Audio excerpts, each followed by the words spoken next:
नमस्कार, आप देख रहे हैं इंडिया डेली 24/7 और आपके साथ मैं हूं जिया कौशिक।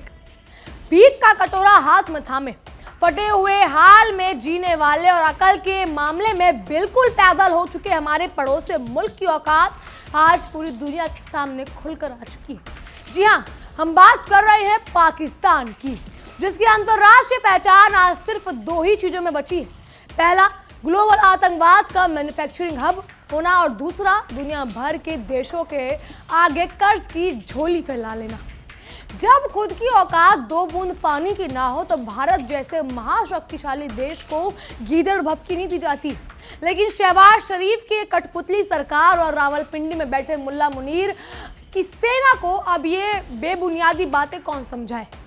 जो मुल्क खुद कोड़ी कोड़ी के लिए IMF के सामने घुटनों पर बैठा है, वो आज भारत को आंख दिखाने की नाकाम और हास्यास्पद कोशिश कर रहा है। साल 2025 में कश्मीर के पहलगाम में कायरो की तरह पीठ पीछे वार करने वाले इन आतंकियों को और उनके आकाओं को शायद दूर दूर तक इस बात का अंदाजा नहीं था कि इस बार उनका पाला किसी नए और आक्रामक भारत से पड़ा है।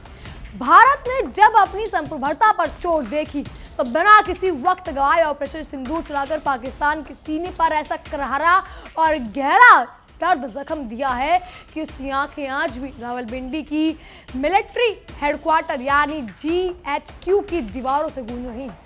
लेकिन ये तो सिर्फ शुरुआत थी। बात सिर्फ एक सैन्य कार्रवाई तक सीमित नहीं रही।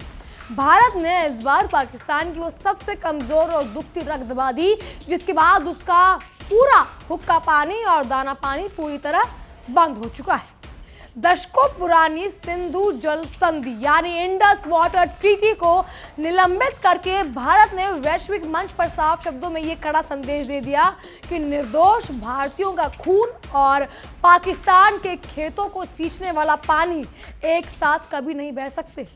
अब जब भारत के इस सख्त फैसले के बाद पाकिस्तान की नहरें सूखने लगी हैं और उसकी बंजर जमीन फटने लगी है, तब जाकर वो भ्रष्ट हुक्मरानों को अकल ठिकाने आई है। दाने दाने को मोहताज और भुखमरी की कगार पर खड़ा पाकिस्तान अब पानी की एक बूंद के लिए बुरी तरह बिलबिला रहा है, तड़प रहा है और अपनी इस भयानक बौखलाहट व लाचारी को छुपाने के लिए मीडिया के सामने आकर अनाप शनाप बक रहा है। पाकिस्तान के जलवायु परिवर्तन मंत्री मुस्तादिक मलिक ने कैमरे के सामने आकर जिस तरह से बचकानी और गीदड़ भभकी भरी भाषा का इस्तेमाल किया है, उसे सुनकर आज पूरी दुनिया थू थू कर रही है और ठाके लगा रही है। शहबाज शरीफ के इस प्यादे ने जोश जोश में अपना होश खोते हुए यहाँ तक कह डाला कि सिंधु जल संधि के तहत हमारे हिस्से पर दावा करने वालों के इस्लामाबाद में हाथ काट दिए जाएंगे। अरे मलिक साहब, जिस देश की जनता सुबह एक बोरी आटे के लिए आपस में लठ बजा रही हो, जिसके आप पास अपनी आवाम को खिलाने के लिए ना पैसा हो, वो भारत के हाथ काटने का ख्वाब देख रहा है। चलिए आज पाकिस्तान की इस खोखली हेकड़ी और उसकी असली औकात की पूरी कुंडली विस्तार से खोलते हैं। पाकिस्तानी सेना की धज्जियां उड़ानी तो बनती है ना। पाकिस्तानी नेताओं को ये जहर उगलता हुआ बयान दरअसल उस खौफ और दहशत का सीधा नतीजा है जो भारत के हालिया कड़े और ऐतिहासिक रुख से उसके भीतर पैदा हुआ। सूचना मंत्री अताउल्लाह तरार ने साथ प्रेस कॉन्फ्रेंस में बगल में झांकते हुए बैठे मुस्तादिक मलिक का जो उतरा हुआ चेहरा साफ बयां कर रहा था कि पाकिस्तान की हलक में इस वक्त कितनी सूखी रेत फंसी हुई है और अंदर ही अंदर उन्हें अपनी बर्बादी का डर सता रहा है। ये वो रीढ़ वही लोग हैं जो अपनी देश की जनता को दो वक्त की रोटी नहीं भी दे सकते और बिजली तक मुहैया नहीं करा सकते, लेकिन जब भारत के खिलाफ जहर उगलना हो, खोखली धमकियां देनी हो, तो इनका कोई सानी नहीं होता। तो ये खड़े हो जाते हैं सीना ठोक के। मुस्तादिक मलिक ने अपनी झुंझलाहट में रोते हुए कहा कि एक पड़ोसी देश के प्रधानमंत्री के हाथों में पानी के पूरे नल का कंट्रोल है और वो कहते हैं कि पाकिस्तान में पानी की एक बूंद भी नहीं बहने देंगे। मलिक साहब आपने बिल्कुल सही कहा और 100% सही कहा, क्योंकि ये पुराना और सहने वाला भारत नहीं है, नया भारत है। और जो लातों के भूत को बातों से समझाने में अपना वक्त बर्बाद नहीं कर सकता। यहाँ पर अगर तुम्हारी सरजमीन में पलने वाले आतंकी हमारे देश में घुसकर निर्दोष नागरिकों और जवानों पर गोलियां चलाएंगे तो भारत को तुम्हारी नदियों का रुख मोड़ने और तुम्हारे खेतों को पूरी तरह रेगिस्तान में तब्दील करने का कानूनी और नैतिक हक है। जी हाँ, पाकिस्तान की असली सत्ता और देश की रीढ़ की हड्डी कही जाने वाले फौज जो रक्षा करने के बजाय सिर्फ अपने देश में DHA के प्लॉट बेचने, पापा ट्रंप के पिज्जा आउटलेट चलाने और टमाटर प्याज के दाम तय करने में माहिर है, आज भारत के इस जल प्रहार से थर थर कांप रही है। मुल्ला मुनीर की इस व्यावसायिक फौज को अब समझ नहीं आ रहा कि वो सीमा पर आतंकियों की घुसपैठ कराने में पैतरे आजमाएं या फिर अपनी सूखती हुई नदियों को देखकर इस्लामाबाद में बैठकर मातम मनाएं। भारत ने बिना एक भी मिसाइल दागे पाकिस्तान को वो सारा गुरूर मिट्टी में मिला दिया जो वो दशकों से पाले बैठा था।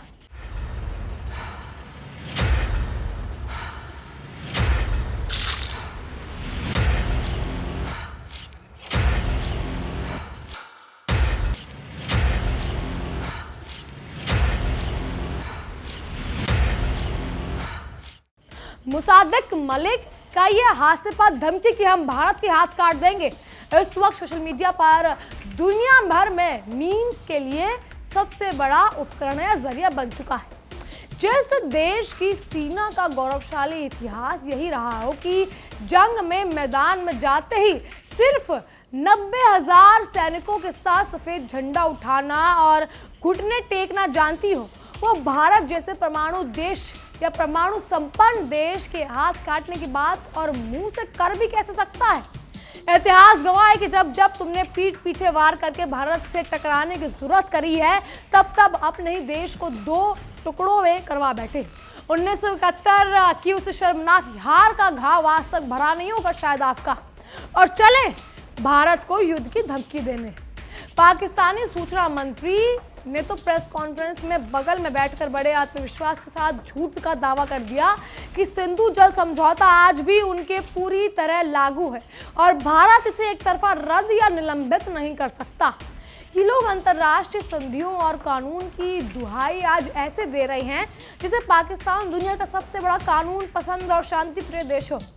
जब तुम आतंकवाद को अपनी सरकारी नीति या स्टेट पॉलिसी बनाते हो, जब कश्मीर में घुसपैठ करते हो, तब तुम्हें ये अंतर्राष्ट्रीय नियम और कानून याद क्यों नहीं आते हैं? अब जब भारत ने अपनी उंगली टेढ़ी की और तुम्हारी सांसें अटकने लगी तो तुम्हें कानून की पोथियां याद आ रही हैं। यहाँ पर इसी को हमारे यहाँ शुद्ध हिंदी में बोलते हैं कि सियानी बिल्ली खम्बा नोचे। पाकिस्तान अंदर से अच्छी तरह जानता है कि वो चाहकर भी भारत का बाल बांका नहीं कर सकता, इसीलिए अब वो सिर्फ अपनी मीडिया के सामने आकर छाती पीट रहा है और रो रहा है। भारत ने जैसे ही सिंधु नदी के पानी पर अपना शिकंजा कसा और उसका रुख बदला, पूरे पाकिस्तान में तुराही तुराही मच गई और हाहाकार पैदा हो गया। जब मुल्क कल तक वैश्विक मंचों पर कश्मीर कश्मीर चिल्लाते हुए कश्मीर का राग अलापता था, वो आज अपनी सूखी नदियों को देखकर पानी पानी चिल्ला रहा है और भारत के इस एक मास्टर स्ट्रोक ने पूरे पाकिस्तान को घुटनों पर लाकर पटक दिया है। पाकिस्तानी जर्नलों और वहाँ के भ्रष्ट सियासतदानों की हालात इस वक्त धोबी का कुत्ता ना घर का और ना घाट का जैसी हो चुकी है, क्योंकि ना तो वो युद्ध लड़ने की स्थिति में है और ना ही शांति से रहने की।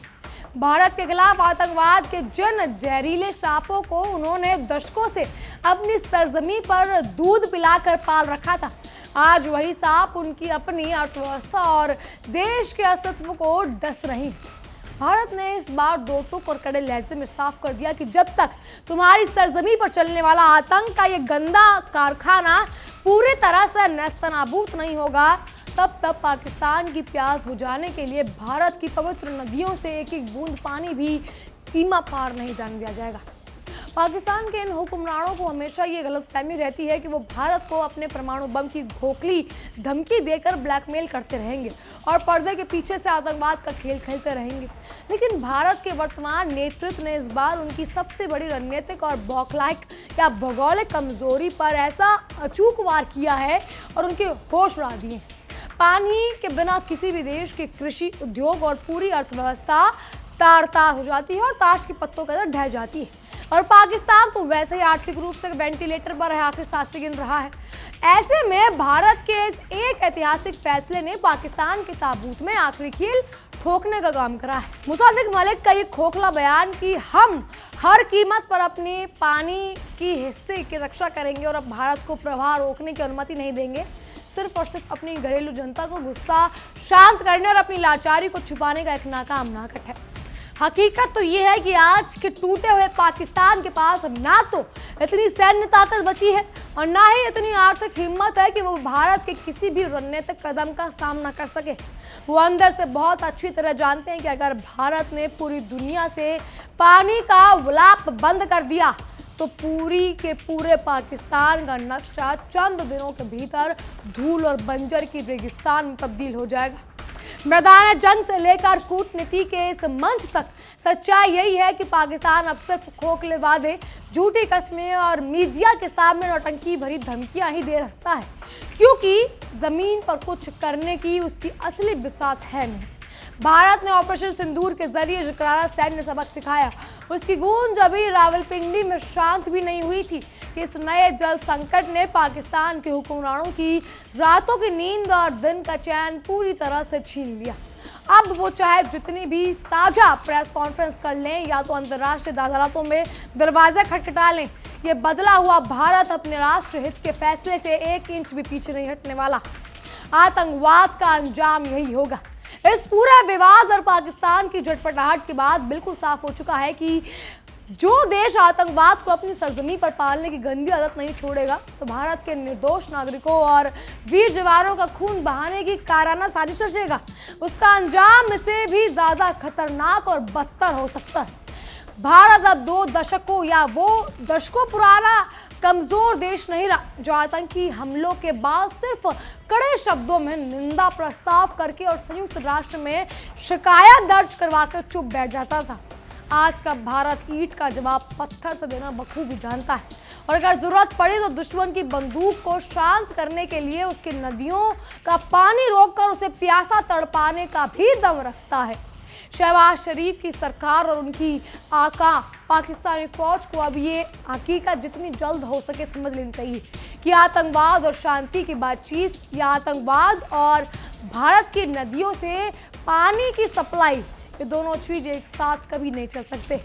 अगर तुम्हें अपनी भूखी प्यासी आवाम को पूरी तरह से तबाह होने से बचाना है तो अपनी सरजमी से भारत विरोधी आतंकी के इन सभी अड्डों को हमेशा के लिए उखाड़ कर फेंक दो, वरना याद रखना भारत का अगला कदम इतना घातक होगा कि मुल्ला मुनीर की पूरी सेना अपने सपने में भी उसका अंदाजा नहीं लगा सकती होगी। हमारे इस रिपोर्ट में फिलहाल के लिए इतना ही। तमाम खबरों के लिए बनी रहिए इंडिया डेली 24/7 के साथ और देखते रहिए इंडिया डेली।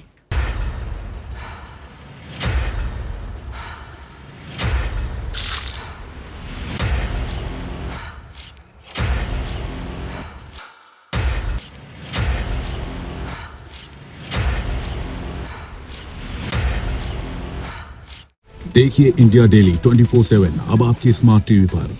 इंडिया डेली मौजूद है सभी डिजिटल प्लेटफॉर्म पर लाइव और लगातार। इंडिया डेली 24/7 हर दिन राष्ट्र को समर्पित।